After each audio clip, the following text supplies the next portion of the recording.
Semkamdagini olib yeb turib menga keyin beraversan.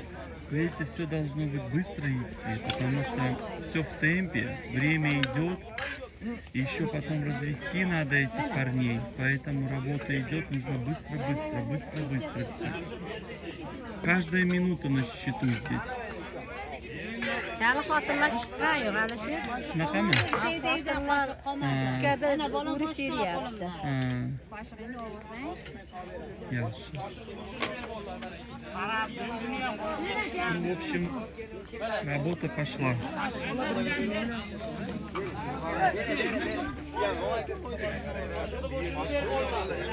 Boshini olib kelyapti, olib kel degandan keyin. Aka bu qosibni kim olib keldi-za, kim olib ketyapti? Yoqimli ishtaha. Yeng.